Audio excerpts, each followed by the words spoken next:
Alrighty, Tiger fans, it's time for a VFL update. Now, I didn't actually get to watch the VFL game against Southport Sharks on the weekend, but I was tracking it on my phone quite closely with the stats and the score updates. But the end result was we did go down by 28 points, 12-5-77 to 15-15, 105. And what seemed disappointing about this, without having visually watched it, was at one point we were close to 30 points ahead.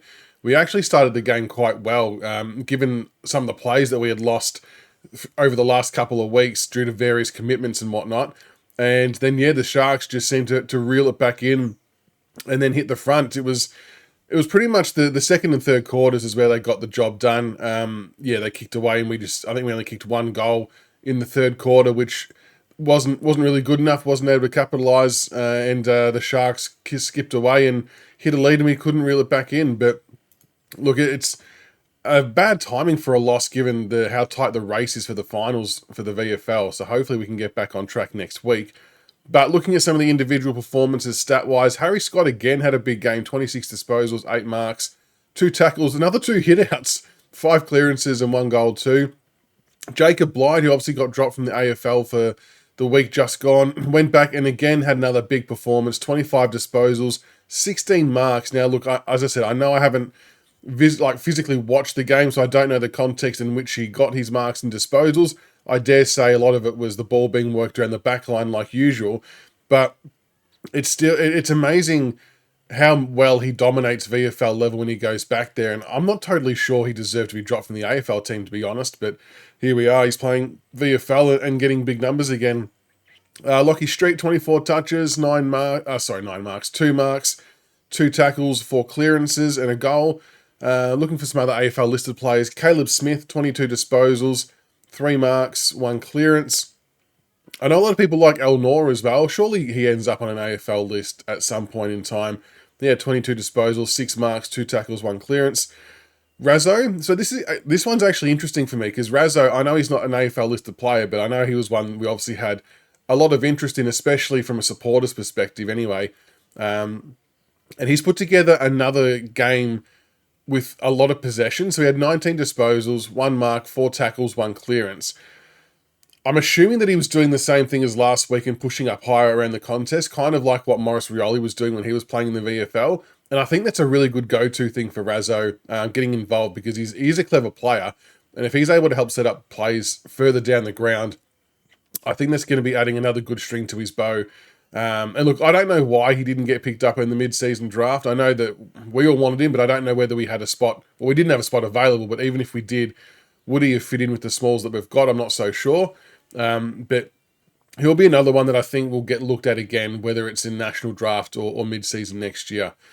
Noah Balta, 18 disposals, 6 marks. Now, look, on the surface, that looks like a much better game than previous weeks in AFL or VFL.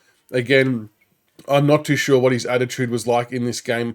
Have seen mixed reports on that with the efforts and intensity he was giving off. So I'll leave that for you guys to surmise and let me know your thoughts if you watched the VFL, because I hadn't seen, so I don't want to comment on that side of it. But from a number perspective, good to see him getting disposals, because you expect someone like Noah Balta to go back to the VFL. He should be dominating, right? He's a good enough player that he should be just tearing that apart.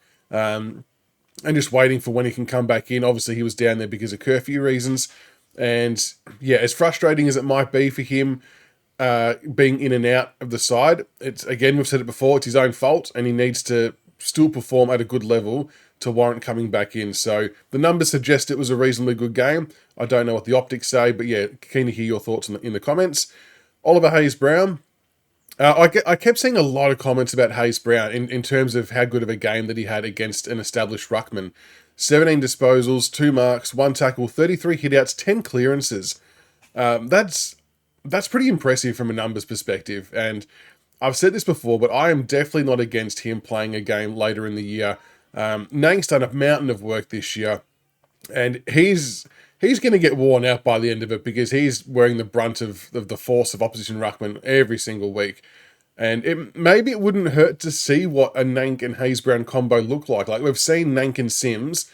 My only thing on Sims is I'm not sure if his output's at a high enough level at the moment when he's not rucking.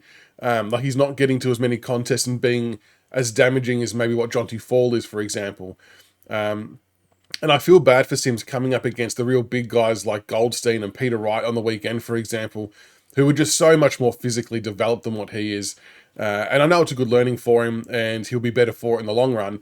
But I just think at some point for the last few games, would it be worth seeing a ruck duo of Hayes Brown and Nank? And one of them can rest forward when they're not rucking and just see how it works, because Hayes Brown's got a bit more natural size on him.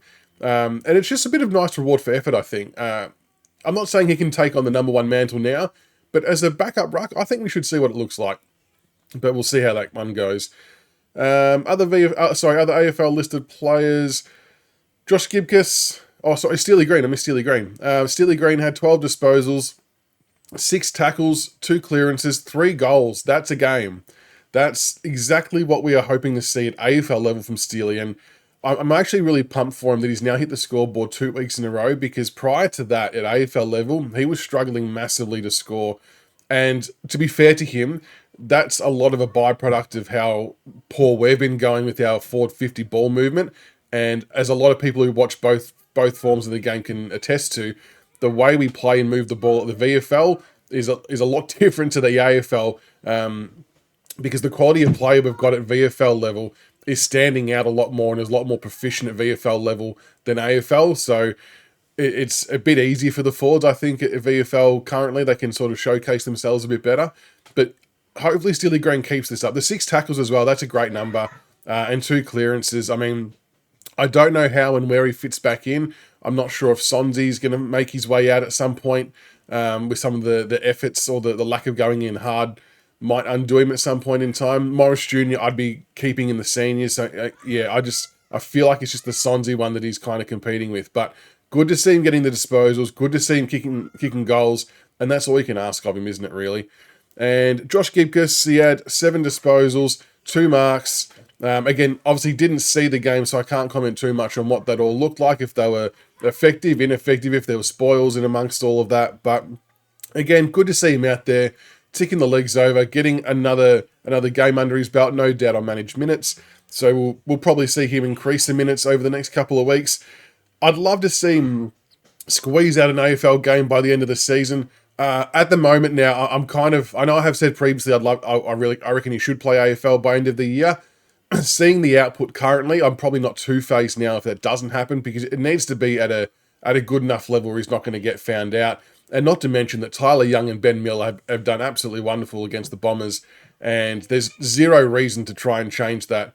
And even when Balta's ready to come back in, if Young and Miller are still performing well, there's another headache there too. Like, where do you play Balta? So there's a few selection headaches to potentially come in the defensive part of the ground. But again, Gibkus, honestly, just great to see him out there playing. And if he can improve on those numbers by the end of the year, I'm sure we'll see him get an AFL game under his belt at some point. But there you go. That's the VFL reports. I'm really keen to hear from everyone in the comments below for those who watched the game. Let us know what you thought. Was there anything that visually stood out that I'm not able to pick up on just looking at stats? Let us know what you think. Otherwise, we'll wait for the next VFL update, and hopefully I think they get some players back. Harry Armstrong might be back. We might see Smiley roll in there at some stage, and hopefully we can roll in towards finals. So until the next one, go Tigers.